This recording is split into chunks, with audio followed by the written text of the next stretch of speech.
Ayun mga amigo, good afternoon. Nakauli na kami mga amigo gikan sa itong Little Baguio.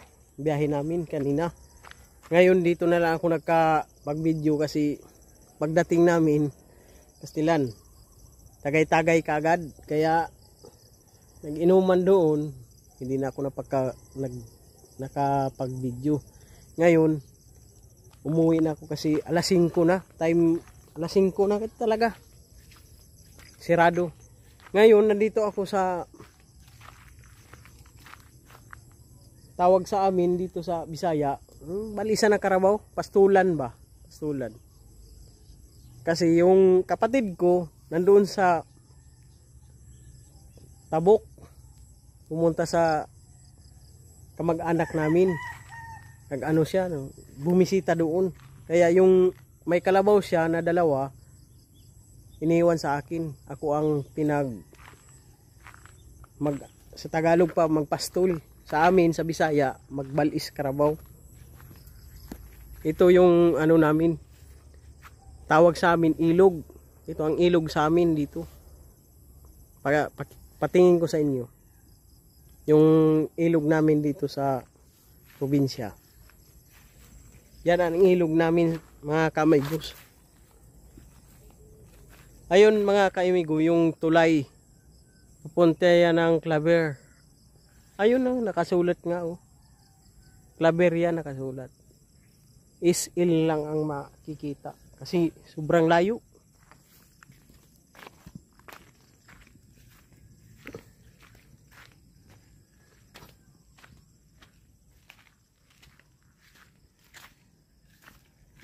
Ayun mga amigo, di pa ako nakapunta ng Maynila. Ito talaga ang ano ko, pasyalan araw-araw, umaga, gabi, Kastilan. Puto, madumi na naman yung sinilas natin. Kastilan. Yan yung kalabaw na sa Tagalog pa ipastol ko.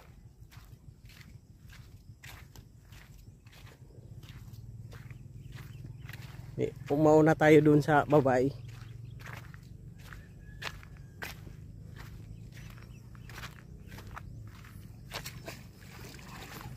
Namiss ko din mag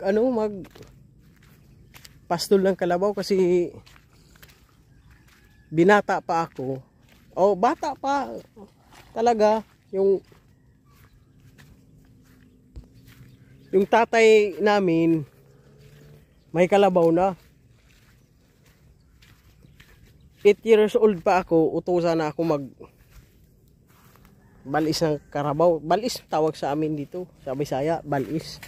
Sa tawag sa Tagalog, magpastol. Kaya sanay ako. Pag nag-asawa ako, ang kalabaw ko yun, mga 3 yata. 5 pala yung, bago ako nag-asawa, 5 ang kalabaw ko. 2 ang babae, isa ang lalaki. Dapat at yung kalabaw na lalaki malaki, pagkasal ko, katayin sana yun. Kaso hindi ako pumayag eh.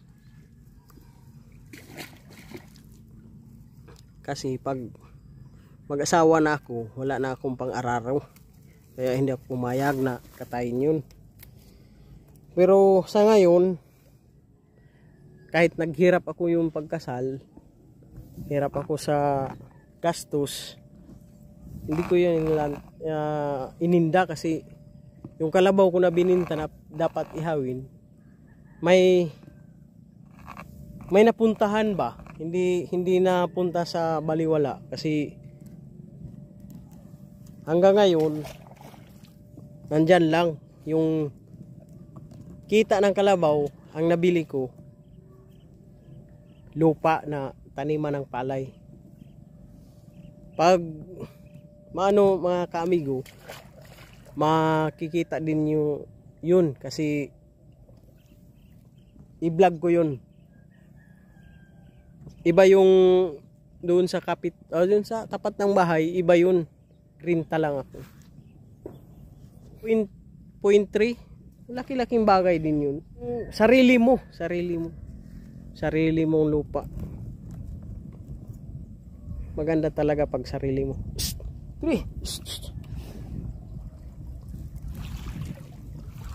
Ayan mga amigo, ang kalabaw.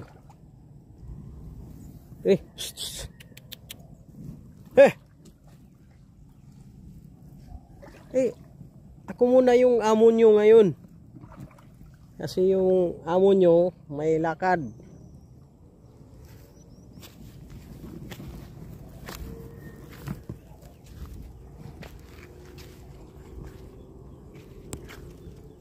Tiri.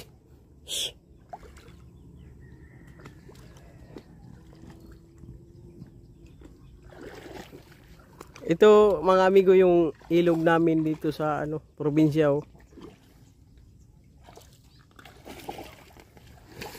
Yan, riprap. Pag wala yan, wala na. Pag bumabaha, laki na ang tubig doon sa amin. May nag-jogging pa. Kita ba? Kung nag-jogging. Dati mga amigo, yung ilog dito, taniman ng pakwan to. Kaso sa palaging bumabaha, wala na. Tawag yan, kinain ng ilog ba na tawag sa Bisaya na tumpag. Landslide pala, na landslide. Ayun.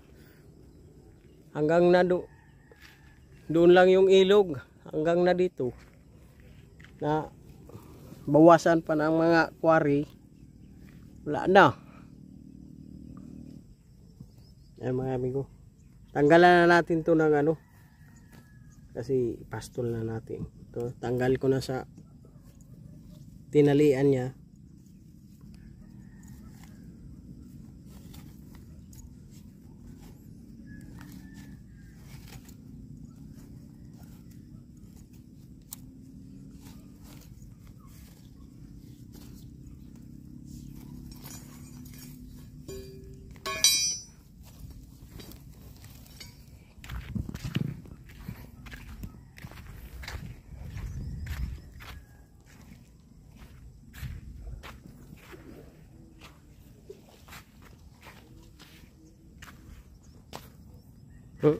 Maganda sana mga amigo kung may tayo, yung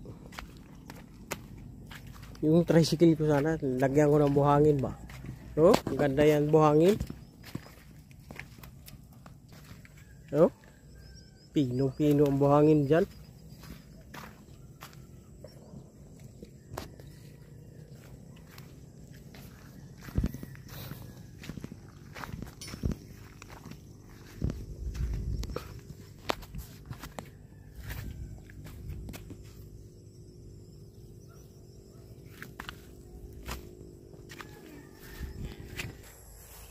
Ayun mga amigo, naitali ko na yung mga kalabaw.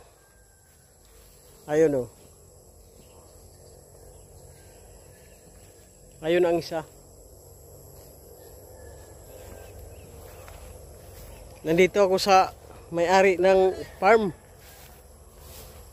Ayun, may-ari ng farm. May-ari ng dito sa pinastulan ko ng kalabaw ba.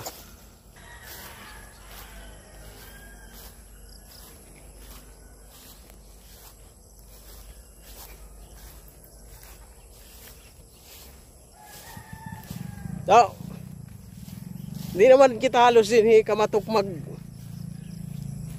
latas-latas kay basing mawaya ako.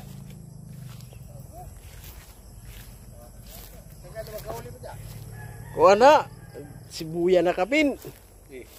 Buya na lagi. Kamok to ni mo karabaw tagbalik.